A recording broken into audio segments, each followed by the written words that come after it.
வணக்கம். உங்கள் தமிழ் சேனல். விளையாட்டுக்கு கூட சில விஷயத்தை செய்து பார்க்க கூடாது என்பார்கள்.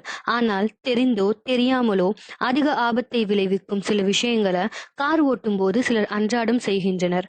அப்படி செய்யும் சில தவறுகள் ஆபத்துல முடியும் ஆபத்தும் உண்டு. அவ்வாறு அன்றாடம் கார் ஓட்டுநர்கள் செய்யும் சில தவறுகளை இங்க காணலாம். இந்த தவறுகளை இதுவரை செய்திருந்தாலும் இனி செய்யாமல் இருப்பது உங்க கையில தான் இருக்கு. வளைவுகள்ல திரும்பும் போது இண்டிகேட்டர் போடாம சட்டென காரை திருப்புவதை பலர் வழக்கமாக வைத்துள்ளனர். அவ்வாறு திருப்பும் போது பின்னால் வரும் வாகனங்கள் மோதுவதற்கு அதிக வாய்ப்புகள் உள்ளன. சமயத்தில் பெரிய விபத்துக்கு கூட அது காரணமா அமைந்துவிடும். எனவே வளைவுகளில் திரும்பும் போது சற்று நிதானமாகவும் சமிஞ்சை விளக்கை ஒளிர விட்ட பின்னரும் திரும்புவது அவசியம்.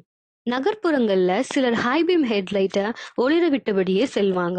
எதிரில் வரும் வாகன ஓட்டிகளுக்கு அது மிகுந்த சிரமத்தை ஏற்படுத்தும் என்பதை அவர்கள் உணர்வதில்லை.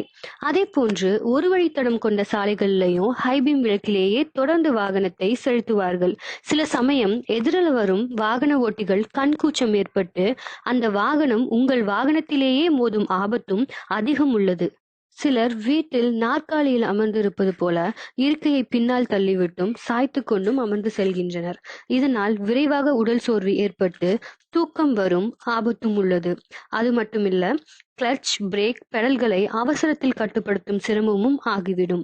இதனை எல்லாம் விட முக்கிய விஷயம், ஏர்பேக் பொருத்தப்பட்ட கார்களில் சரியாக அமரவில்லை என்றால் அதனாலேயே உங்களுக்கு பாதிப்பும் அதிகம் உள்ளது. சில வேளைகளில் திரும்ப வேண்டிய இடத்தை பார்த்ததும் அவசரமாக சிலர் காரை தடுமாற்றுவதற்கு முயல்வர்.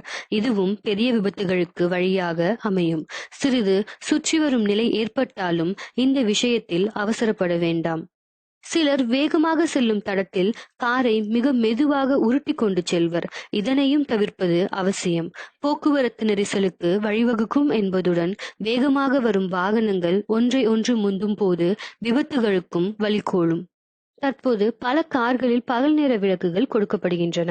நெடுஞ்சாலைகளில் செல்லும் போது முன்னால் செல்லும் வாகனங்களுக்கு தெளிவாக தெரிவதற்காக பயன்படுத்தப்படும் இந்த விளக்கு இப்போது ஃபேஷன் ஆகிவிட்டது. சிலர் இந்த விளக்குகளை இரவு நேரத்திலும் பயன்படுத்துகின்றனர். எந்த ஒரு சமிஞ்சையும் இல்லாமல் காரை திடீரென சாலையில் நிறுத்துவது பலரது வழக்கமாக உள்ளது. அதுபோன்று நிறுத்தும் போது பின்னால் வரும் வாகனங்கள் கட்டுப்பாட்டை இழந்து மோதுவதற்கான வாய்ப்பு உள்ளது. காரை நிறுத்தும் போது நிதானித்து பின்னால் வரும் வாகனங்களை கண்டு கொண்டு நிறுத்துவதும் சமிஞ்சை விளக்குகளை பயன்படுத்துவதும் அவசியம். மொபைல் போனில் பேசுவதும் குறுந்தகவலை டைப் செய்து கொண்டே கார் ஓட்டுவதும் கைவந்த கலை எனக்கு என்று பலர் காட்ட முயல்கின்றனர். ஆனால் குடிபோதை டிரைவிங் போன்றே இதுவும் விபத்துக்கு வழிவகுக்கும் வழிகோலும் விஷயமாக இருக்கிறது.